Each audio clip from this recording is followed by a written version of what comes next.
Hi, everyone. Welcome to Appliance Advisors. I'm Francesco, joined as always by Dennis. Today, we're going to talk about dishwashers and the best dishwasher brands out there. So if you're looking for a dishwasher, this is definitely the episode for you. So obviously, Dennis, we sell a lot of dishwashers and we sell a lot of different brand dishwashers as well. Let's today talk about some of the most popular and best brands that are out there that someone should consider. Yeah, I think there's four in my mind, but Miele and Bosch, that'll always be a head-to-head. Whether it's Bosch, Miele, Miele, Bosch, I mean, those are kind of the two that rival all the time at the very top. European dishwashers, phenomenal, and we can get into kind of some of this because of that. But then I think you also have to consider LG. It absolutely has exploded on the on the scene in the last few years, making some incredibly good dishwashers. Like that has been unbelievably how fast they've come on the scene. And, the next one would be KitchenAid, kind of a tried and true. So why don't we start with Miele? What do you like about them? What don't you like about them? Or just where do you So sit there? Miele, Bosch, both kind of that European style dishwasher.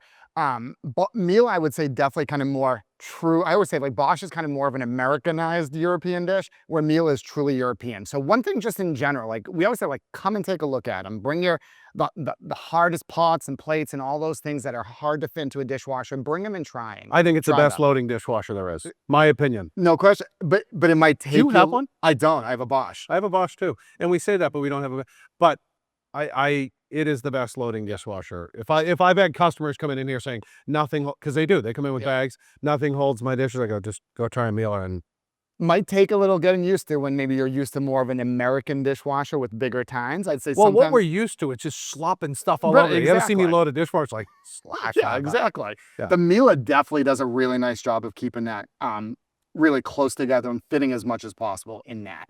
What I really like with them too is the way that they dry. So very, very energy efficient. They use a condensation dry like a European dishwashers typically do. So that really the hot water that's in there and that's sanitized turns to steam. Steam's attracted to the cold stainless steel sides and really kind of dries that way.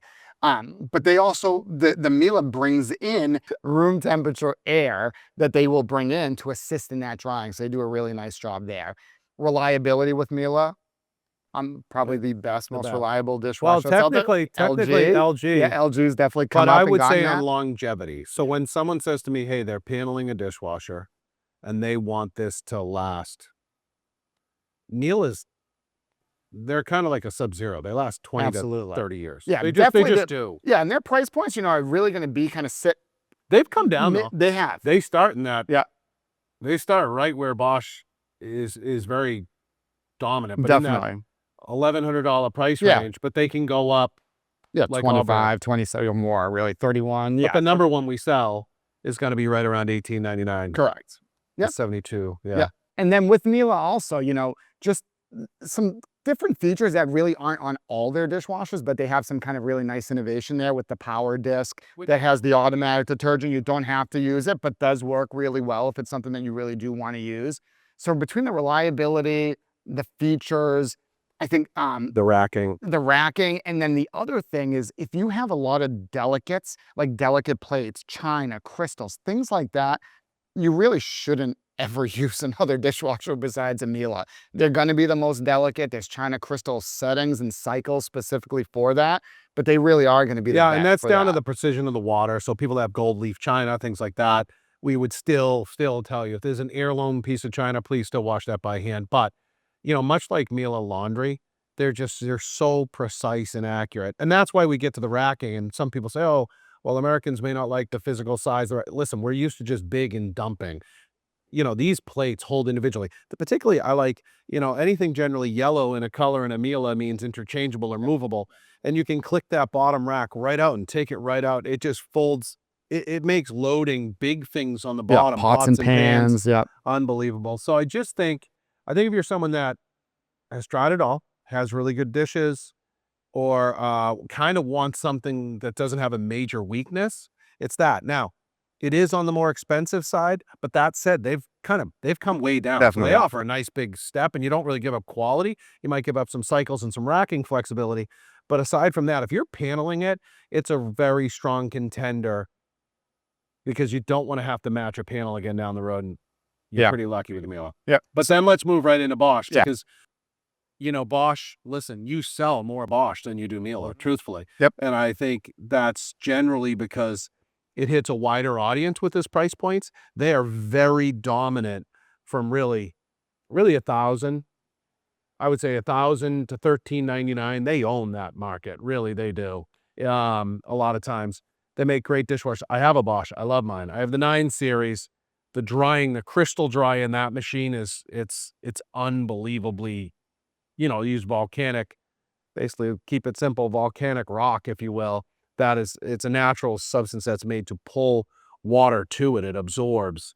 And I got to tell you, it's unbelievable how it works. It really Works, does. yeah. I would say the Bosch is really the best drying dishwasher And as it's a long as great it has washer. that crystal Mine's a dry. great washing Yeah, dishwasher. for So sure. that is why you'll see me, if you watch these on the podcast, always go crazy. I talk to people all the time.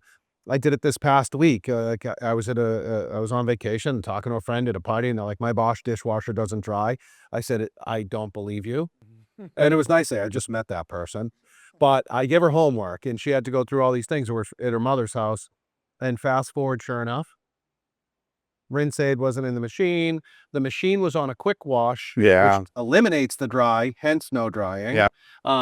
Another machine of a friend was on an Echo cycle. It was on the Speed 60 cycle. So everything they were doing was trying to eliminate the dry. So of course, when it's drying, you're telling it not to dry. Yeah. Keep it on normal wash. Keep it on auto wash. Put in Rinse-Aid, leave the door closed, and the story it dries. Yeah, I would say Well, with Bosch, it's worth upgrading to that series, Crystal the Dry. 800 If you get series Crystal with the Dry, crystal dry. if you're a young person today, which we just happens to get a lot of them because I remember a long time ago when I was, you're in plastic world, right? Sippy cups, plastics are the hardest thing to dry. We get a lot of those folks. That's a period of time where it feels like all you do is wash plastic. Crystal Dry is your absolute best shot at drying plastics as well as it can possibly be done. No question. So where do you move to next? Let's talk about KitchenAid first, a perennial brand, one of the most researched brands, actually. What's your vibe on KitchenAid? So KitchenAid, American dishwasher here, so a little bit different than kind of the European. American, really kind of the major difference is, and again, some of these have kind of blurred over the years a little bit, but historically, KitchenAid, American dishwasher, tends to be a little bit deeper, so maybe a little bit bigger, but again, depending on how They will change that.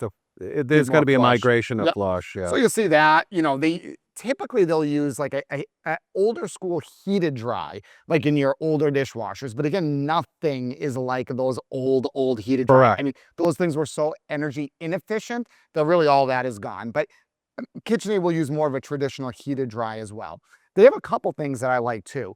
Price point, I mean, they play in really kind of competitive price points. Like a machine anywhere from $7.99, $8.99 with 39 And decibels. we saw a lot of them, respectfully, in post-COVID. Yeah. In COVID, it was very gritty for business, and they lost some share and went back and forth and back and forth. And I think they've really kind of stuck to those price points. Yeah, and it's a great dishwasher. What was at that a price premium point. has kind of become an affordable premium. Yep. And then the other thing that KitchenAid does that's kind of unique is, the older style American dishwashers, a lot of them had that disposer in there, the hard food disposer. Really, every dishwasher, European American, has gone to that filter system that you got to make sure you take out every so often, run it under water, clean it off, make sure you're doing that. KitchenAid actually has some models that some microfilter, so you don't have to do any of those things. It's kind of like almost like a mini disposal where it really just kind of takes it doesn't come out, it's all internal. It takes any kind of really small particles, it'll kind of filter all that out. It's much more water efficient also because it's filtering out that water, so you're always using clean water in your washes as well. So really kind of that is nice, way less maintenance, and kind of a little bit more energy efficient too with those KitchenAid with the microfilter. Yeah, they are heading towards a VBL, what they call a visual brand language change on handles and styling. They're going to add some colors and things like that out coming toward the fourth quarter. Really, they'll probably be out more robust. We'll kind of look forward to what that might look like. But at the end of the day, still kind of a classic look. Yeah. They have it a couple different ways, but it's known for that kind of knurled handle, long tubular. Yeah, medallions on the end. Yeah. It can be a bit particular. You'd never want to panel a KitchenAid dishwasher because historically the paneled ones, generally the ones you buy, would stick out. So I would just say, but it has its place and it's still tried and true and been a good machine. Flexibility in the racking, I'm not wowed by their racking. It's big, it's generous, but pretty standard throughout the machines. Not a lot of fold down tines and whatnot, but maybe there's not a need either. I mean, sometimes too much of that isn't something you use anyway. But to your point too, you're saying we kind of just have just gotten so used to just throwing stuff in there. Sometimes it's like they are too big and there's so much space in between. It's almost like a wasted space on that dishwasher. Correct. So to your previous point, yeah, I can see like where like a Miele, where you look at it, you're like, wow, it's so different than the way the KitchenAid looks.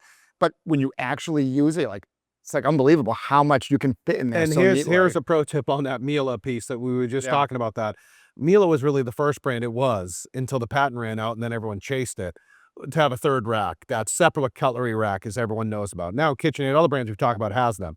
But that was Miele's first, and then everyone else, when it ran out, kind of did their own version of it.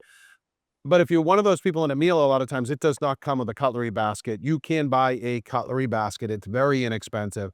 I mean, maybe $60, $69, somewhere in that you can put in or take out. And it's really a well-designed little cutlery basket. It actually is, it's more square. It doesn't take up as much space. So just know that if you're in a store that didn't educate you to that, we generally will talk about them. It's a simple accessory, and it kind of gives you the best of both worlds of flexibility in the end. Yeah, absolutely. Yeah. And last brand you mentioned it earlier is LG. Yeah, you have to talk about leaving them till last, because let me tell you, they're like first on the scene with everything now. So the last four, but technology now moving forward, I mean, an LG dishwasher will absolutely wash like a premium dishwasher. They had a place. In my mind, they had a place sub $799. They were that, if you were looking at a Samsung, looking at a Frigidaire, looking at a basic GE, well, then LG is probably not any better or any worse than any of those. It is a phenomenal dishwasher. Shout out to my boy Victor, who's over there at LG. He's a phenomenal engineer, and the ideas he comes up with are really, he's, former Miele guy. Yep. So he knows quality, and some of the things they've done is pretty unbelievable. Yeah, and like you said, they've come from kind of just being a whatever dishwasher. Like people will go and buy an LG dishwasher. Oh, 100%. I would not think twice about it. Yeah. They have power scrub with their discs in the front, the noise steam, levels, steam, the steam does bubbles, a tremendous job too, as far as like cleaning like casseroles, or you're talking about things like that are really baked on. The steam will really burst into that and really help to break that down. It really does a really great job. So sometimes you don't think, where you're like, wow, how's that really work? And great pocketed handles. So if you're someone that wants that, and they can offer them at value. So really, they're going to take you the whole way through, right through the LG Studio, which is certainly going to be a nice dishwasher, and then right up to SKS, is kind of at the top of their LG lineup anyway. For sure, feature rich. So listen, there's somebody not to sleep on. KitchenAid's got some updating to do. I would say top three would be Miele, Bosch, and then LG. Yeah, absolutely. Sprinting up the 100%. Yeah, they're going quick. They are coming quick. So I think that's all the dishwasher brands for today anyway, and I hope you got something out of that. Thank you.